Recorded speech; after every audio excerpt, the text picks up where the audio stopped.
2 یا 3 روز گزرے ہوں گے کہ ڈاک خانے سے ایک لفافہ ڈاک خانے کے لفافے میں بند ایک ڈاکیا لایا اور مجھ کو دے گیا۔ میں نے کھولا، یہ خط پشاور سے کارپورل سلیم کی طرف سے تھا اور رحمان کو لکھا گیا تھا۔ آج مجھ کو پوری عبارت اور الفاظ تو یاد نہیں رہے، مطلب کی بات اچھی طرح یاد ہے۔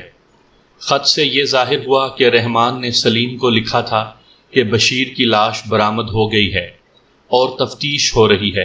رحمان نے یہ بھی لکھا تھا کہ پولیس تفتیش میں ناکام ہو جائے گی۔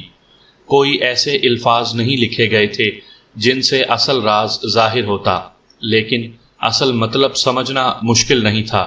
سلیم نے لکھا تھا کہ تم بے فکر رہو، یہ بھی لکھا تھا کہ خط بہت احتیاط سے لکھا کرنا۔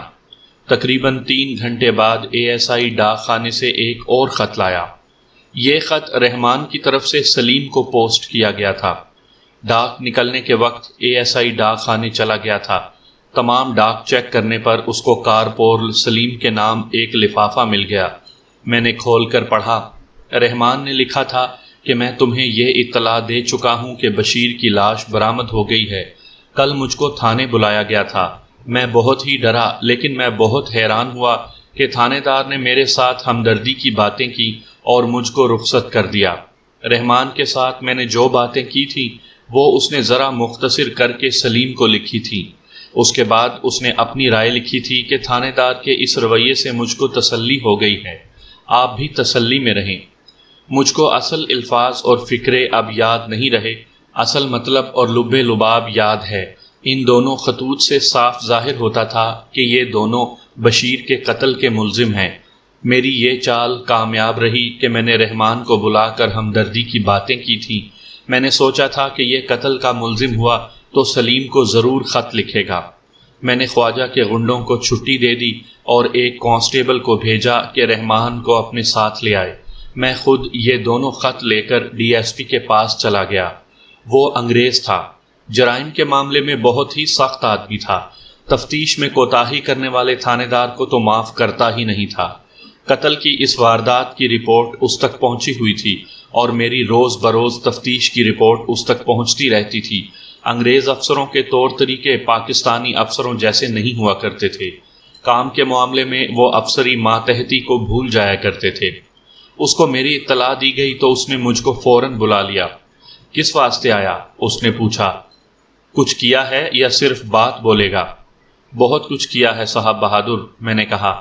آپ کا حکم چاہیے۔ اس نے مجھ کو بیٹھنے کا اشارہ کیا۔ میں نے بیٹھ کر اس کو بتایا کہ میں نے رحمان کو بلا کر کیا باتیں کی تھیں اور پھر ڈاک چیک کرنے کا کیا انتظام کیا تھا۔ اس کے نتیجے میں یہ 2 خط ملے ہیں۔ دونوں خط اس کے آگے رکھے۔ وہ اردو بول اور سمجھ سکتا تھا، پڑھ نہیں سکتا تھا۔ اس نے کہا کہ خطوط پڑھ کر سناؤں۔ میں نے دونوں پڑھ کر سنائے۔ گڈ، اس نے کہا، دونوں کو پکڑو۔ میں نے اس کو بتایا کہ کارپورل سلیم کو پشاور جا کر پکڑنے کے واسطے اس کے کمانڈنگ آفیسر کے نام سرکاری چٹھی کی ضرورت ہے۔ اس نے PA کو بلایا اور اس کو کہا کہ وہ چٹھی تیار کر دے۔ میں چٹھی لے کر تھانے آیا تو رحمان میرے انتظار میں بیٹھا ہوا تھا۔ اس نے بے تکلف دوستوں کی طرح میرے ساتھ ہاتھ ملایا۔ میں دوستوں کی ہی طرح اس کو ملا اور اس کا ہاتھ پکڑے ہوئے اس کو اپنے دفتر میں لے گیا۔ بیٹھ جاؤ رحمان، اس کو بٹھا کر کہا۔ مجھ کو اپنا ہمدرد اور دوست سمجھو، میں دوستی کا حق ادا کروں گا۔ شرط یہ ہے کہ تم یہ بتا دو کہ بشیر کے سر میں ایئر گن کے چھرے تم نے چلائے تھے یا سلیم نے؟ یک لخت اس کا رنگ لاش کی طرح سفید ہو گیا۔ اس کی آنکھیں جن میں جوانی کی چمک تھی ایسا رنگ اختیار کر گئیں جیسے کسی ضعیف العمر آدمی کی آنکھیں ہوتی ہیں۔ اس حالت کے بعد ایسا آدمی بے ہوش ہو جایا کرتا ہے۔ مجھ کو معلوم تھا کہ اس کی زبان سے ایک لفظ بھی نہیں نکلے گا۔ رحمان بھائی، میں نے اس کو بڑے پیار سے کہا، تم اپنی صفائی میں کچھ بھی نہیں کہہ سکتے۔ تمہارے اور سلیم کے خلاف شہادت مکمل ہو چکی ہے۔ تم جدھر سے بھی اس الزام سے نکلنے کی کوشش کرو گے ادھر کوئی نہ کوئی شہادت تمہارے راستے میں کھڑی ہوگی۔ میں تمہیں بچنے کی صورت بتاتا ہوں۔ تم نے اپنے بھائی کے خون کا بدلہ لیا ہے، اس وجہ سے میرے دل میں تمہاری ہمدردی پیدا ہو گئی ہے۔ اگر تم خود بیان دے دو گے تو میں وعدہ کرتا ہوں کہ سزائے موت نہیں ہونے دوں گا، اور یہ بھی کروں گا کہ مقدمہ ایسا تیار کروں گا کہ تم اپیل میں بری ہو جاؤ گے۔ اس کی حالت بگڑتی گئی۔ میں نے پانی منگوا کر اس کو پلایا اور اس کو تیار کرنے لگا کہ وہ بیان دے دے، لیکن اس کی نظریں میرے چہرے پر جمی ہوئی تھیں۔ تم نے سلیم کو 2 خط لکھے ہیں، میں نے کہا۔ دونوں میرے پاس ہیں، اور ایک خط تمہیں سلیم نے لکھا ہے جو تمہارے پاس پہنچنے کے بجائے میرے پاس آ گیا ہے۔ میں نے دونوں لفافے اس کو دکھائے۔ مجھ کو یہ خطرہ نظر آ رہا تھا کہ یہ شخص بے ہوش ہو جائے گا۔ میں نے اس کو تسلی دلاسے دینے شروع کر دیے اور سبز باغ بھی دکھائے۔ آپ سلیم کو بھی گرفتار کریں گے؟ اس نے بڑی ہی کمزور آواز میں پوچھا۔ کل شام تک وہ بھی یہاں آ جائے گا، میں نے کہا۔ اب سلیم کو بھول جاؤ رحمان، اب اپنے آپ کو بچاؤ، اور اپنے آپ کو بچانے کا ایک ہی طریقہ ہے کہ مجھ کو صحیح بیان دے دو، پھر میں تمہاری بچت کا راستہ نکالنے کی کوشش کروں گا۔ یہ تھانے داروں کا تجربہ ہوتا ہے کہ وہ سمجھ جاتے ہیں کہ ملزم بیان دینے پر آ گیا ہے اور اب یہ صرف جھجک رہا ہے۔ رحمان اس مقام تک پہنچ گیا تھا۔ آگے یہ میری استادی تھی کہ اس سے پورا بیان لینا ہے۔ مختصر بات یہ ہے کہ وہ اندر سے ٹوٹ پھوٹ گیا تھا۔ اس نے مجھ سے یہ نہیں پوچھا کہ شہادت کیا ہے۔ وہ چونکہ مجرم تھا، اس واسطے اس کا حوصلہ ختم ہو گیا تھا۔ انسان کا خون ہضم نہیں ہو سکتا، ضمیر انسان کے خون کو برداشت نہیں کر سکتا۔ یہ شخص عادی یا پیشہ ور قاتل تو تھا نہیں۔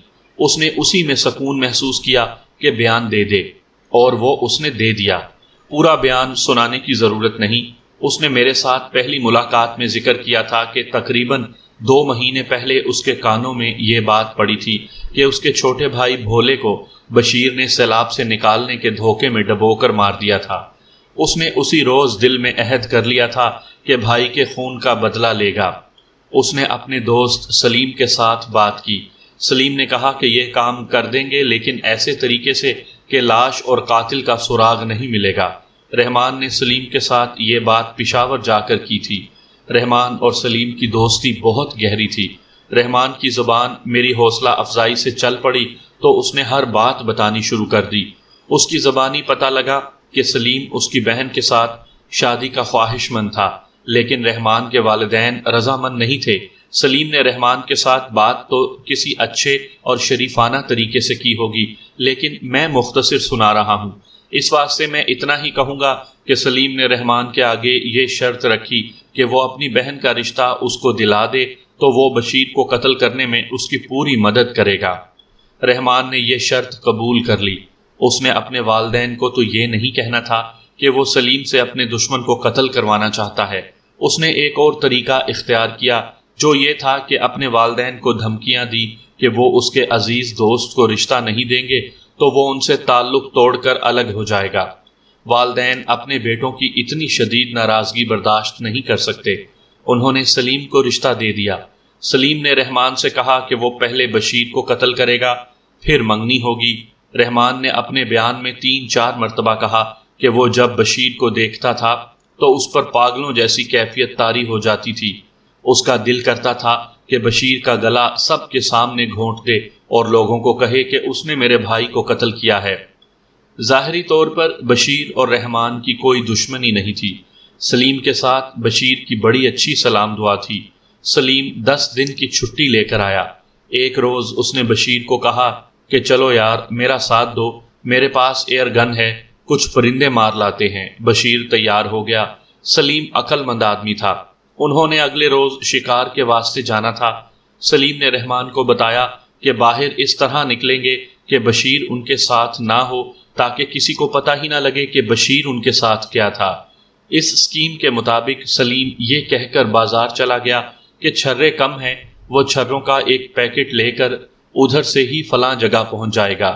رحمان نے بھی ایک بہانہ بنا کر ایک اور راستہ اختیار کیا۔ بشیر کچھ بھی نہ سمجھ سکا۔ اس کے دن پورے ہو چکے تھے۔ اب رحمان اور سلیم نہیں بلکہ موت اس کی رہنمائی کر رہی تھی۔ وہ اکیلا چل پڑا اور قصبے سے دور ایسی جگہ تینوں اکٹھے ہوئے جہاں ان کو دن کے وقت بھی کوئی نہیں دیکھ سکتا تھا۔ رحمان اور سلیم نے ایک روز پہلے جا کر یہ جگہ دیکھ لی تھی۔ وہ بشیر کے ساتھ ہنسی مذاق کی باتیں کرتے اس جگہ پہنچ گئے۔ سلیم کہتا تھا کہ اس جگہ خرگوش مل جائیں گے۔ جب وہ اس جگہ پہنچے تو سلیم پیچھے ہو گیا۔ اس نے گن میں چھرا ڈال لیا تھا۔ اس نے ایئر گن کی نالی بشیر کے سر سے چند انچ پیچھے رکھ کر چلتے چلتے ایک چھرا فائر کر دیا۔ بشیر پیچھے کو گھوما اور چکرا کر گر پڑا۔ سلیم نے اس کے ایک کان سے ذرا اوپر گن کی نالی اس کے سر کے بالکل ساتھ لگا کر ایک اور چھرا فائر کر دیا۔ زمین میں دراڑ قریب ہی تھی۔ سلیم اور رحمان نے بشیر کو، جو ابھی زندہ اور بے ہوش تھا، دھکیل کر دراڑ میں پھینک دیا۔ یہ دراڑ قدرت کی بنائی ہوئی قبر تھی۔ بشیر کا جسم اس میں فٹ آ گیا۔ بشیر کے سر سے خون نکل رہا تھا۔ چھرے کھوپڑی کے اندر چلے گئے تھے۔ رحمان اور سلیم نے دراڑ کے کنارے پاؤں سے توڑ کر مٹی بشیر پر ڈال دی۔ وہاں زمین نرم تھی۔ انہوں نے نوکیلے اور لمبوترے پتھروں سے ارد گرد سے مٹی کھود کر بے ہوش بشیر پر ڈال دی۔ ابھی بہت سی مٹی کی ضرورت تھی۔ انہوں نے ادھر ادھر سے مٹی اور ڈھیلے اٹھا کر دراڑ کو بھر دیا۔ بشیر نے مر ہی جانا تھا۔ اس پر مٹی اتنی زیادہ ڈال دی گئی کہ وہ جلدی مر گیا ہوگا۔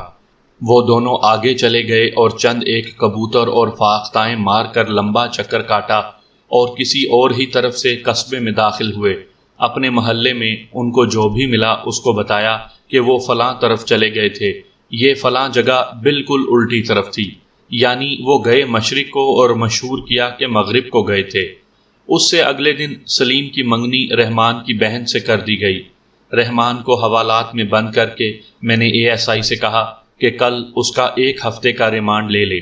میں اسی روز پشاور چلا گیا۔ ایئر بیس پر جا کر سلیم کے کمانڈنگ آفیسر سے ملا، اسے حکم نامہ دکھایا۔ وہ ہندو اسکواڈن لیڈر تھا۔ اس نے ایئر فورس پولیس کو فون کیا۔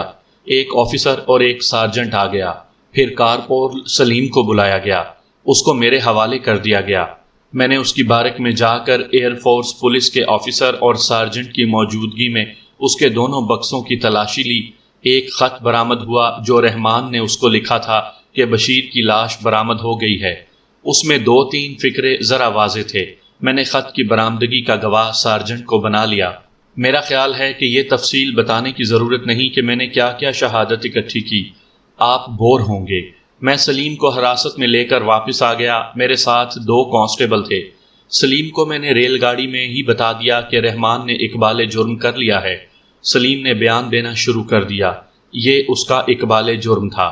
تھانے میں آ کر ہینڈ رائٹنگ ایکسپرٹ کو ان کے خط دکھا کر ان کے ہینڈ رائٹنگ کے نمونے ان سے لے کر ایکسپرٹ کا سرٹیفکیٹ لیا۔ سلیم کی ایئر گن اور چھرے برآمد کیے۔ یہ گن دیسی نہیں تھی، انگلینڈ کی بنی ہوئی تھی، جو اتنا پریشر پیدا کرتی تھی کہ اتنی قریب سے چلایا ہوا چھرا کھوپڑی کے اندر جا سکتا تھا۔ دونوں ملزموں نے مجسٹریٹ کو زیر دفعہ 164 بیان دینے کی رضامندی ظاہر کر دی، لیکن مجسٹریٹ کے پاس جا کر دونوں نے یہ بیان دیا کہ وہ اقبالی بیان نہیں دینا چاہتے، نہ انہوں نے کوئی جرم کیا ہے۔ پولیس نے ان پر تشدد کر کے بیان دینے پر راضی کیا ہے۔ مجسٹریٹ نے ان کو قانون کے مطابق جیل کی حوالات میں بھیج دیا۔ میں نے بڑی محنت سے شہادت اکٹھی کی اور مقدمہ تیار کیا۔ سیشن کورٹ نے دونوں کو عمر قید دے دی، لیکن ہائی کورٹ نے اپیل میں دونوں کو بری کر دیا۔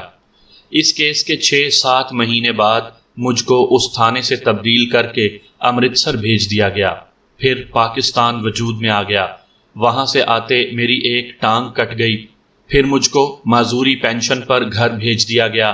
3 سال بعد اپنا ایک پرانا دوست مل گیا۔ اس کو میری جگہ اس تھانے میں تعینات کیا گیا تھا جس کا یہ کیس ہے۔ اس وقت میرا یہ دوست سب انسپیکٹر تھا۔ اس نے مجھ کو بڑی عجیب کہانی سنائی۔ یہ انہی لوگوں کی کہانی تھی۔ میں نے اسی وقت جب رحمان اور سلیم بری ہوئے تھے کہہ دیا تھا کہ خواجہ اپنے بیٹے کے قاتلوں سے انتقام ضرور لے گا۔ میں پاکستانی پنجاب کے ایک قصبے کا رہنے والا تھا۔ امرتسر تبادلہ ہو جانے کی وجہ سے ادھر پھنس گیا تھا۔ پاکستان اور ہندوستان آزاد ہوئے تو ہندوستان میں مسلمانوں کی نسل ختم کرنے کے واسطے ہندو اور سکھ آزاد ہو گئے۔ انسانی تاریخ کا سب سے بڑا قتل عام مشرقی پنجاب میں ہوا۔ اس کی تفصیلات تو آپ پڑھتے اور سنتے ہی رہتے ہوں گے۔ میں صرف یہ بتا رہا ہوں کہ میں امرتسر کے ایک ایسے علاقے میں پھنس گیا تھا جو مسلمانوں کے لیے خونی پھندا بن گیا تھا۔ میں اپنی ایک ٹانگ قربان کر کے وہاں سے ایسے طریقے سے نکلا تھا جو معجزے سے کم نہیں تھا۔ یہ ایک الگ اور سنسنی خیز کہانی ہے جو پھر کبھی سناؤں گا۔ میں جب پاکستان پہنچا اس وقت ٹانگ میرے ساتھ تھی۔ مجھ کو معلوم تھا کہ پاکستان جا کر یہ ٹانگ میرے جسم کے ساتھ نہیں رہے گی، اس کو کٹ جانا تھا۔ ایسے ہی ہوا۔ مجھ کو سیدھا میو ہسپتال لے گئے۔ 3 مہینوں بعد جب میں میو ہسپتال سے نکلا تو میری ایک ٹانگ اپنی اور دوسری مصنوعی تھی۔ میری ترقی کا بھی وقت آ گیا تھا۔ میرے محکمے اور حکومت پاکستان نے میرے ساتھ یہ مہربانی کی کہ مجھ کو ترقی دے کر انسپیکٹر بنا دیا اور اس عہدے کے مطابق معذوری پینشن دے دی۔ پولیس کے جن لوگوں نے میرے ساتھ سروس کی تھی ان میں سے بعض میرے گھر مجھ کو دیکھنے کے واسطے آئے۔ جنوری 1949 میں ایک دن میرا ایک عزیز دوست انسپیکٹر نادر علی خان مجھ کو دیکھنے میرے ہاں آ گیا۔ وہ راولپنڈی سے آیا تھا اور صرف ایک دن کے لیے آیا تھا۔ میں نے اس کو 3 دن روکے رکھا۔ یقین کریں کہ ہم 3 راتیں 1 منٹ بھی نہ سوئے، پرانی باتیں یاد کرتے رہے۔ مجھ کو بہت افسوس ہے کہ پاکستان میں آ کر میرے اس دوست کا انجام اچھا نہیں ہوا۔ انگریزوں کے دور حکومت میں تو ہر تھانے دار کو دیانتدار اور اپنی ڈیوٹی کا پکا رہنا پڑتا تھا۔ نادر علی خان نے پاکستان میں بھی انگریزوں کے دور والی دیانتداری شروع کر دی۔ اس کا اصول یہ تھا کہ پولیس کا سیاست کے ساتھ کوئی تعلق نہیں۔ اس نے اس حقیقت کو قبول ہی نہ کیا کہ ملک کی سیاست اور حکومت جاگیرداروں اور سمگلروں کے ہاتھ آ گئی ہے اور انہوں نے پولیس کو اپنا اعلی کار بنا لیا ہے۔ وہ 1950 میں انسپیکٹر ہو گیا۔ 1 سال بعد اس سے ایک سیاسی بد پرہیزی ہو گئی تو اس نے اس کو سب انسپیکٹر بنا دیا۔ 1 سال بعد اس کا عہدہ بحال کر دیا گیا، لیکن سروس سے وہ دل برداشتہ ہو چکا تھا۔ 1953 کے آخر میں اس نے قومی اسمبلی کے ایک ممبر کو پکڑ لیا۔ یہ ممبر اوپر پہنچنے والا تھا، جس کو پاور والا کہتے ہیں۔ نادر علی خان نے قبل از وقت ریٹائرمنٹ کے لیے درخواست دی جو فوراً منظور کر لی گئی، اور اس طرح میرے اس دوست نے بددیانتی قبول کرنے کے بجائے کم پینشن قبول کر لی۔ لیکن اللہ نے اس کو ایسا ذریعہ معاش عطا کیا کہ آج اس کی دوسری نسل بھی باعزت زندگی گزار رہی ہے۔ انگریزوں کے وقتوں میں مجھ کو یاد ہے قتل یا ڈکیتی کی واردات ہو جاتی، پھر نادر علی کی تفتیش دیکھنے والی ہوتی تھی۔ ملزموں کا سراغ لگانے کے واسطے وہ ایسی جگہوں پر جا پہنچتا تھا کہ بعض لوگ کہتے تھے کہ یہ شخص دماغی توازن کھو بیٹھا ہے۔ میں نے آپ کو خواجہ صاحب کے بیٹے بشیر کے قتل کی واردات اور تفتیش سنائی ہے۔ دونوں ملزموں کارپورل سلیم اور رحمان کو سیشن کورٹ نے سزائے عمر قید دے دی تھی۔ ملزموں نے ہائی کورٹ میں اپیل دائر کی تھی۔ مجھ کو امرتسر بھیج دیا گیا۔ وہاں مجھ کو پتہ لگ گیا تھا کہ ہائی کورٹ نے دونوں کو بری کر دیا ہے۔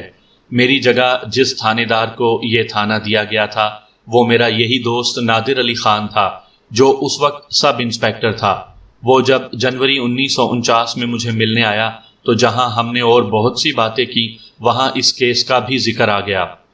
تم تو یہ کیس ختم کر کے تسلی میں ہو گئے تھے، نادر علی نے کہا۔ مجھ کو اس کیس کی اگلی واردات نے بے حال کر دیا تھا۔ جب یہ واردات ہوئی اور اس کے ساتھ ہی ایک اور واردات ہو گئی تو مجھ کو وہ سارا کیس سنایا گیا تھا جس کی تفتیش تم نے کی تھی۔ نادر علی نے یہ واردات اپنے رنگ میں سنائی تھی۔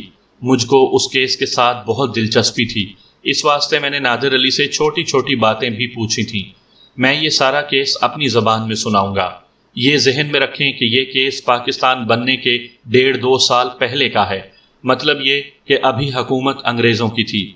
کارپورل سلیم اور رحمان کی اپیل منظور ہو گئی اور ان کو رہا کر دیا گیا۔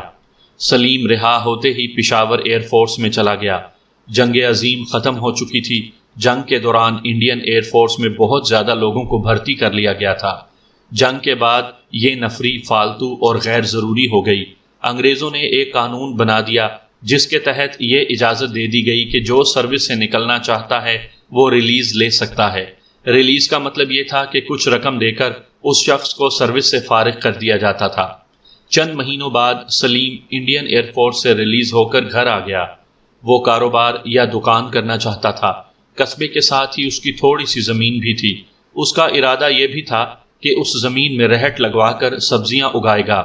قصبے میں ان سے اچھی آمدنی ہو سکتی تھی، لیکن نہ اسے معلوم تھا نہ اس کے گھر والوں کو کہ اس کی زندگی کے دن پورے ہو چکے ہیں اور اسے موت سروس سے نکال کر لے آئی ہے۔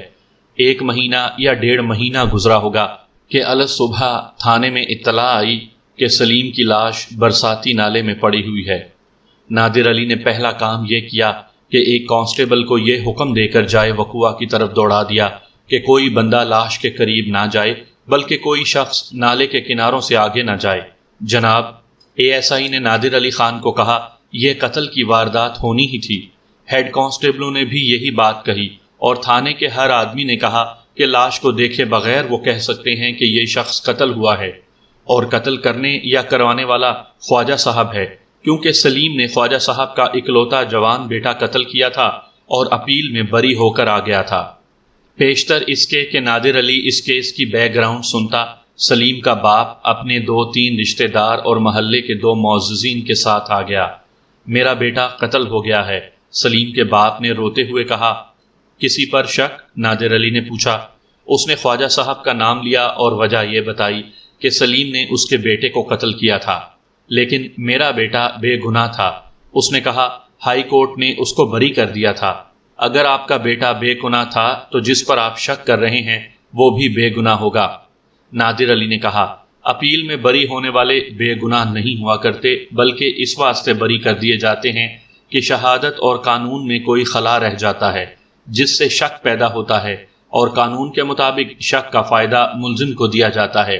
بہرحال محترم، آپ کو پورا انصاف ملے گا، صرف یہ خیال رکھنا کہ مجھ کو گمراہ نہ کرنا، ہر بات سچ بتانا۔ نادر علی موقع کی طرف چل پڑا۔ اس نے 2-3 کانسٹیبلوں اور ایک سینئر ہیڈ کانسٹیبل کو ساتھ لے لیا۔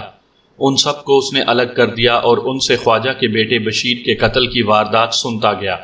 انہوں نے اس کو یہ ساری واردات اور میری تفتیش سنا دی جو میں آپ کو پوری تفصیل سے پہلے ہی سنا چکا ہوں۔ نادر علی کے ساتھ خواجہ کی ملاقات تھی۔ خواجہ ہر نئے تھانے دار کے ساتھ تعلقات پیدا کرنا اور پھر وقتاً فوقتاً تھانے دار کو سلام کرنے کے لیے تھانے حاضری دینا اور دوسروں کے خلاف چغلیاں کھانے کو اپنا فرض سمجھتا تھا۔ اس کا اثر و رسوخ پولیس کے بالائی افسروں میں بھی تھا۔ وہ انگریزوں کا پیدائشی اور خاندانی غلام تھا۔ میں اس شخص سے تنگ بھی آ جایا کرتا تھا۔ کبھی کبھی وہ تھانے میں آ کر اس طرح باتیں شروع کر دیتا تھا جیسے وہ علاقہ ڈی ایس پی ہو۔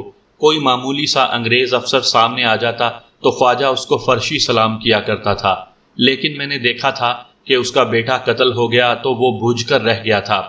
نادر علی نے مجھ کو بتایا کہ اس نے تھانے آنا بہت ہی کم کر دیا تھا، اور کبھی آتا بھی تھا تو غمگین اور رنجیدہ ہی نظر آتا تھا۔ نادر علی اس شخص کو سمجھا نہیں تھا۔ خواجہ زہریلا آدمی تھا، امیر کبیر زمیندار تھا، اور اس نے 3 غنڈے بھی پالے ہوئے تھے جن سے وہ اپنی مرضی کا کوئی بھی جرم کروا سکتا تھا۔ مختصراً یہ کہ وہ پاور والا آدمی تھا۔ قصبے کے سب سے زیادہ دولت مند اور رئیس ہندو اور سکھ تھے۔ یہ سب خواجہ کو ہاتھ جوڑ کر اور ذرا جھک کر سلام کیا کرتے تھے۔ موقع پر گئے نادر علی نے ایک کانسٹیبل کو پہلے ہی بھیج دیا تھا کہ کسی آدمی کو نالے کے اندر نہ جانے دیا جائے، لوگ کھرے ضائع کر دیا کرتے ہیں۔ خوش قسمتی سے وہ سیانے آدمی کانسٹیبل سے بھی پہلے وہاں پہنچ گئے تھے اور انہوں نے لوگوں کو دور ہی روکا ہوا تھا۔ کھوجی تفتیشی پارٹی کا ایک ضروری حصہ ہوا کرتا تھا۔ ایک کھوجی بھی آ گیا تھا۔ یہ وہی برساتی نالا تھا کہ ساون کی بارش برستی تھی تو اس میں زبردست سیلاب آ جایا کرتا تھا۔ لوگ اس کے قریب جانے سے ڈرتے تھے۔ اب وہی نالا تھا جس میں پانی کی 2 لکیریں بہہ رہی تھیں اور پانی بڑی مشکل سے ٹخنوں تک تھا۔ باقی تمام نالا خشک تھا، ریت ہی ریت تھی۔ موسم سردیوں کا تھا، تمام سردیاں نالا خشک رہتا تھا۔ سلیم کی لاش نالے میں اس جگہ پڑی ہوئی تھی جہاں نالے کے درمیان بہتی ہوئی پانی کی لکیر 2 حصوں میں بٹ جاتی تھی۔ یہ پانی 2-3 فٹ چوڑا ہوگا۔ آگے یہ 2 شاخوں میں بٹ کر ایک شاخ ایک کنارے کے ساتھ ساتھ چلی گئی تھی اور دوسری دوسرے کنارے کے ساتھ۔ لاش کے قریب پہلے کھوجی گیا۔ وہ پھونک پھونک کر قدم رکھتا جا رہا تھا اور وہ رکوع کی پوزیشن میں جھکا ہوا تھا۔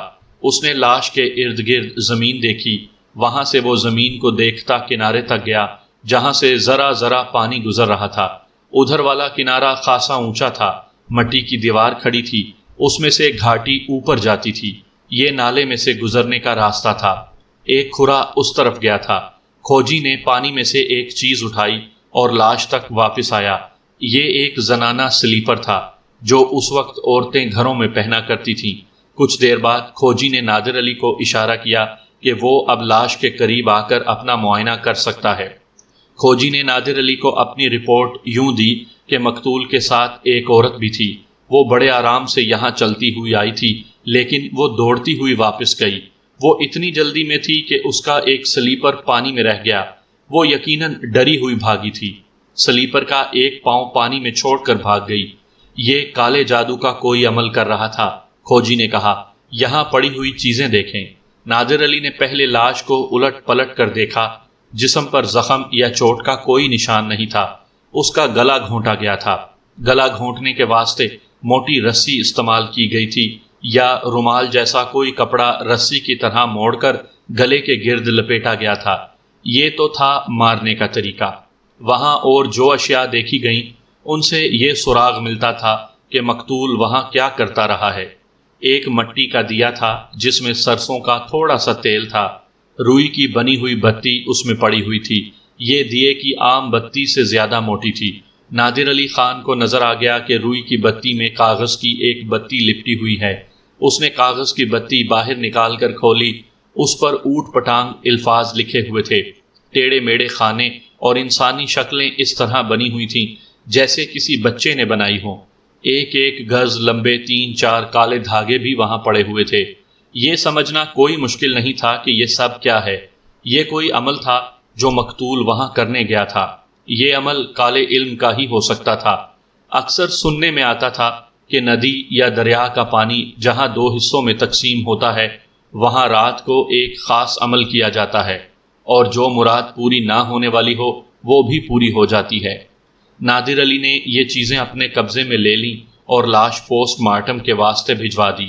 اس کو تفتیش کے واسطے جن افراد کی ضرورت تھی ان کو وہ اپنے ساتھ تھانے لے گیا۔ ایک کانسٹیبل کو بھیجا کہ وہ خواجہ کو تھانے میں لے آئے۔ سلیم مقتول کے باپ اور بھائیوں کو اکٹھے بٹھا کر نادر علی نے ان سے پوچھا کہ ان کو کس پر شک ہے۔ یہ سوال وہ پہلے بھی پوچھ چکا تھا۔ اس کو جو جواب پہلے ملا تھا اب بھی وہی ملا تھا۔ ان سب نے خواجہ پر شک کیا، لیکن وہ وہاں کوئی عمل کرنے گیا تھا، نادر علی نے کہا، اور اس کے ساتھ ایک لڑکی تھی۔ لڑکی وہاں سے بھاگ گئی تھی۔ کیا آپ لوگ بتا سکتے ہیں کہ یہ لڑکی کون تھی؟ ان میں سے کوئی بھی اس سوال کا جواب نہ دے سکا۔ آپ لوگوں کو شاید یہ معلوم ہوگا، نادر علی نے کہا، کہ کالا جادو الٹ بھی پڑ جایا کرتا تھا۔ یہ میں فیصلہ نہیں دے رہا، آپ کی طرح میں بھی سنی سنائی بات کر رہا ہوں۔ میں دن رات محنت کر کے تفتیش کروں گا اور کسی استاد سے معلوم کروں گا کہ اس طرح کا عمل کرتے ہوئے آدمی مارا بھی جا سکتا ہے۔ آپ لوگ صرف یہ معلوم کریں کہ یہ لڑکی کون تھی۔ کیا وہ کسی خاص لڑکی کے ساتھ شادی کرنا چاہتا تھا؟ کیا اس کی ابھی شادی ہوئی تھی یا نہیں؟ میں نے آپ کو اپنی تفتیش کی کہانی میں سنایا تھا کہ خواجہ کے بیٹے بشیر کو قتل کرنے کے اگلے روز سلیم کی منگنی رحمان کی بہن کے ساتھ کر دی گئی تھی۔ دونوں اپیل میں بری ہو کر آ گئے تو سلیم کی شادی اس لڑکی کے ساتھ ہو جانی چاہیے تھی، لیکن نادر علی خان نے مجھ کو یہ عجیب بات سنائی کہ منگنی توڑ دی گئی تھی، اور اس کو سلیم مقتول کے باپ وغیرہ نے یہ بات اس کے سوال کے جواب میں بتائی تھی کہ مقتول کی شادی ہو گئی تھی یا نہیں، یا کیا وہ خاص لڑکی کے ساتھ شادی کرنا چاہتا تھا۔ اس کی منگنی ہو گئی تھی۔ نادر علی کے مقتول کے لواحقین کی طرف سے جواب ملا۔ اس کو اور اس کے منگیتر کے بھائی رحمان کو عمر قید کی سزا ہو گئی تو لڑکی والوں نے پیغام بھیجا کہ منگنی ختم ہے۔ سلیم اور رحمان اپیل میں بری ہو کر آ گئے تو ہم رحمان کے گھر مبارک دینے کے واسطے گئے اور ان کو کہا کہ اب لڑکے آ گئے ہیں، اپنی بیٹی کی منگنی ہمارے بیٹے کے ساتھ پھر کر دیں اور شادی کا دن بھی مقرر کریں۔ انہوں نے صاف جواب دے کر کہا کہ ہم قاتل کو بیٹی نہیں دیں گے۔ انہوں نے یہ بھی کہا کہ تمہارے بیٹے نے ہمارے بیٹے کو بھی اپنے ساتھ ملا لیا تھا، ہماری بہت بدنامی ہو چکی ہے۔ پھر سلیم ریلیز لے کر گھر آ گیا۔ کیا اس نے ایسی ضد کی تھی کہ وہ اسی لڑکی سے شادی کرے گا؟ نادر علی نے پوچھا۔ اس کی خواہش یہی تھی، نادر علی کو جواب ملا۔ اس نے ضد نہیں کی تھی۔ نادر علی نے اس سے پوچھا کہ خواجہ کی طرف سے انہیں کبھی دھمکی ملی ہو یا کہیں سے کوئی اشارہ ملا ہو کہ وہ اپنے بیٹے کے خون کا انتقام لے گا، یا کسی نے انہیں یہ کہا ہو کہ خواجہ سے بچ کر رہنا۔ ان سب نے کہا کہ انہیں ایسا کوئی اشارہ نہیں ملا تھا، نہ ہی ان کو کبھی دھمکی ملی تھی۔ خواجہ کے علاوہ آپ لوگوں کے ساتھ کسی کی دشمنی ہے؟ نہیں، نادر علی کو جواب ملا، ہمارا کسی کے ساتھ کوئی جھگڑا نہیں۔ میری اس بات پر غور کرو، نادر علی نے ان کو کہا۔ سلیم کے تعلقات کسی لڑکی کے ساتھ تھے اور قتل کے وقت وہ لڑکی اس کے ساتھ تھی۔ یہ معلوم کرو کہ وہ لڑکی کون تھی۔ مجھ کو یہ بتانے کی کوشش نہ کرنا کہ سلیم پکا شریف آدمی تھا۔ اس کے دوستوں سے پوچھو، اس کا کوئی رازدار دوست ہو تو مجھ کو بتاؤ کہ وہ کون ہے، میں اس سے پوچھوں گا۔ انہوں نے بتایا کہ مقتول کا رازدار دوست رحمان ہی تھا جو اس کی منگیتر کا بھائی تھا۔ مقتول کے لواحقین سے سراغ والی کوئی بات معلوم نہ ہو سکی۔ انہیں یہ بھی معلوم نہیں تھا کہ مقتول رات کس وقت گھر سے نکل گیا تھا۔ نادر علی نے ان لوگوں کو فارغ کر دیا۔ وہ چلے گئے تو ASI اور ہیڈ کانسٹیبل نادر علی کے پاس جا بیٹھے اور اسے بتایا